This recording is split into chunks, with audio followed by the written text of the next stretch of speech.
A 2-year-old boy in southern Guinea got sick. Just 2 days later, he died. The outbreak lasted 2 years and mushroomed into the largest Ebola epidemic in recorded history.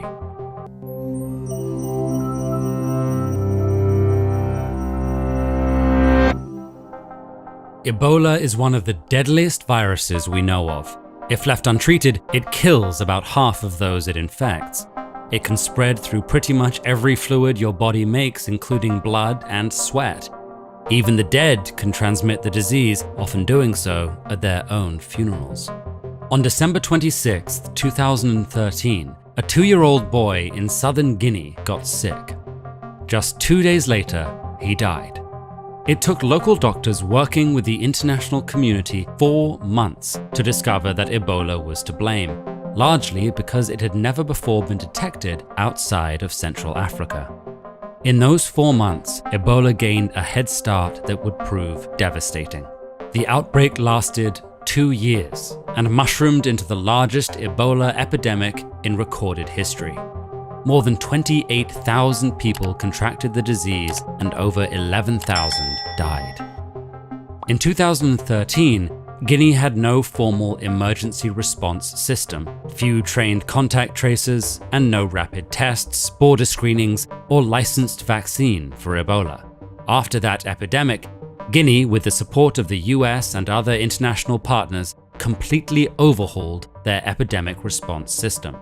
And in January 2021, that system faced its first real test. It started when a nurse in southern Guinea developed a headache, vomiting, and fever. A few days later, she died. As dictated by traditional burial practices, her family prepared her body for the funeral. Within a week, the nurse's husband and other family members started experiencing symptoms. Health officials suspected Ebola much quicker than in 2013 and ordered tests. They came back positive, and Guinea activated its epidemic alert system the next day. Then, lots of things happened very quickly. Guinea's National Agency for Health Security activated 38 district-level emergency operations centers, as well as a national one. Teams of epidemiologists and contact tracers began the painstaking job of figuring out exactly who was exposed and when, generating a list of 23 initial contacts that quickly grew to over 1,100.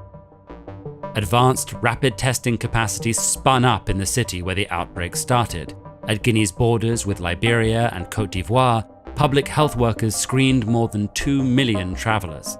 A large-scale vaccination campaign was started, and finally, more than 900 community mobilizers alerted people of the outbreak and suggested alternative burial practices that were acceptable to the community and reduced the risk of spreading Ebola.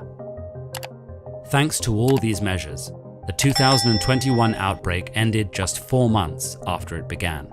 Only 23 people contracted Ebola, only 12 died. That's less than 1% of the deaths in the prior outbreak. The 2021 outbreak cost $100 million to control, which sounds like a lot, but pales in comparison to the global economic cost of the previous outbreak, $53 billion. So, should every country just copy Guinea's approach? Not exactly. It is always important to respond to an outbreak quickly, so an early warning system is essential.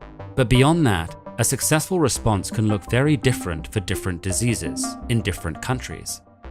For example, Brazil quenched an outbreak of yellow fever, which is spread by mosquitoes, primarily by mounting a massive vaccination campaign.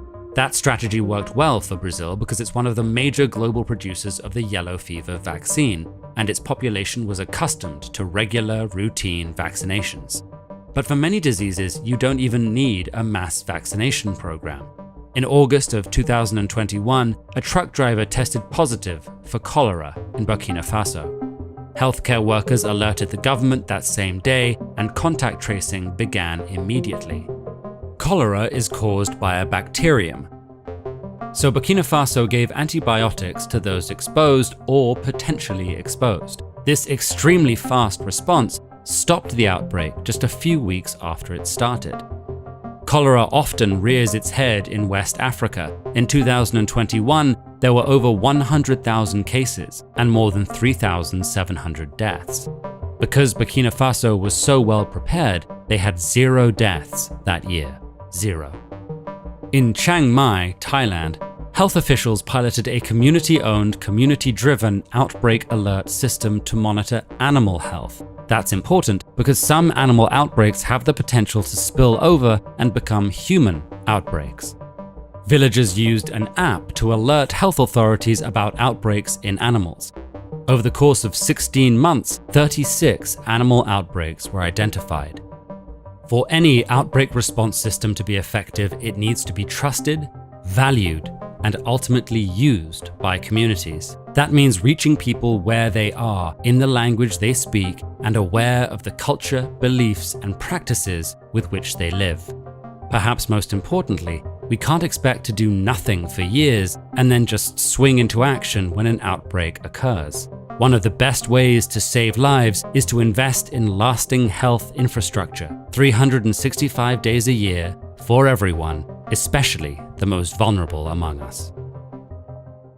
To learn more about the work being done to strengthen epidemic preparedness and prevention, check out Resolve to Save Lives. They're partnering with countries around the world to strengthen their ability to find, stop, and prevent epidemics. Click here to learn more.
Moshikashitara, kimi ni kizuite